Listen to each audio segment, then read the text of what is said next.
Bismillahirrahmanirrahim. Assalamualaikum warahmatullahi wabarakatuh. We are from KME1, Hong Leong Islamic Bank Berhad. We present about the Syariah Audit Program and Stimulation. Okay, before that, I will introduce my group member.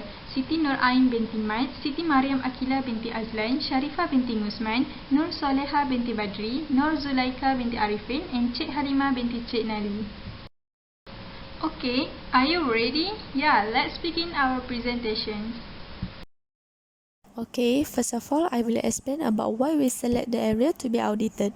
The selected areas are the products of ITAP, Murabahah via Tawarruk, Murabahah Purchase Order and Wakalah contracts. We choose these products because they have medium level of risk profile to occur. This medium risk may result in the costly of the asset and harm or impede the operations of the bank.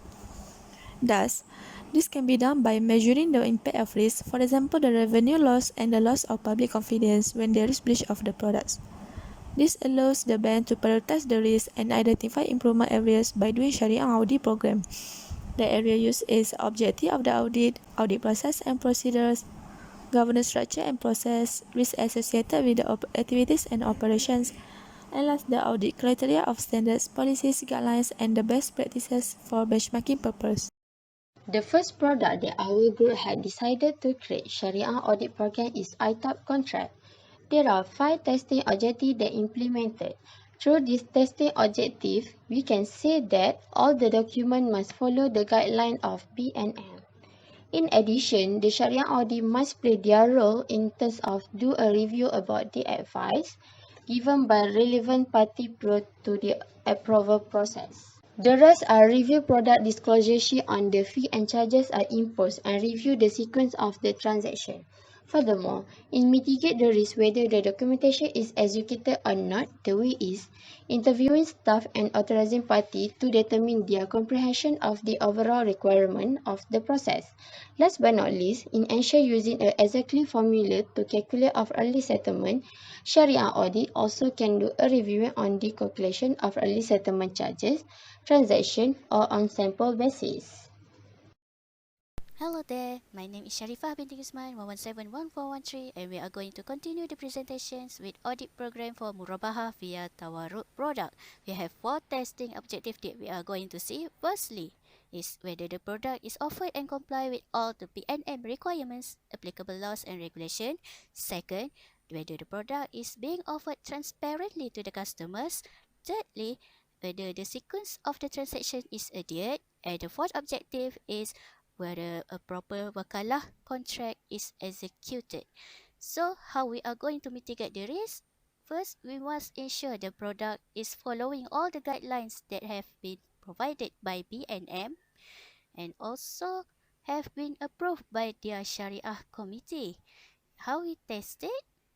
We are going to use several steps, which includes by reviewing the structure of the product disclosure sheet, how the product is executed and handled, and by interviewing the staff to know about their knowledge and understanding about the product itself.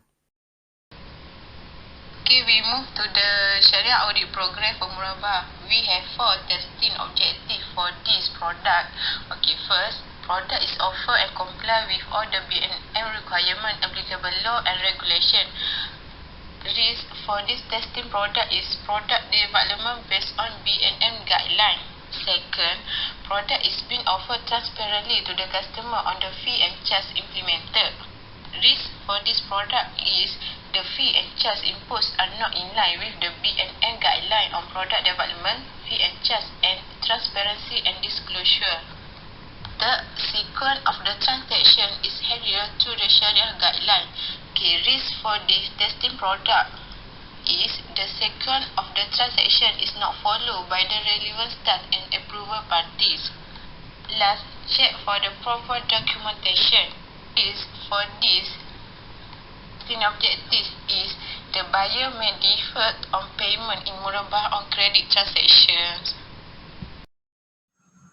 The first testing objective in Wakalah is the product must comply with all BNM requirements and regulation.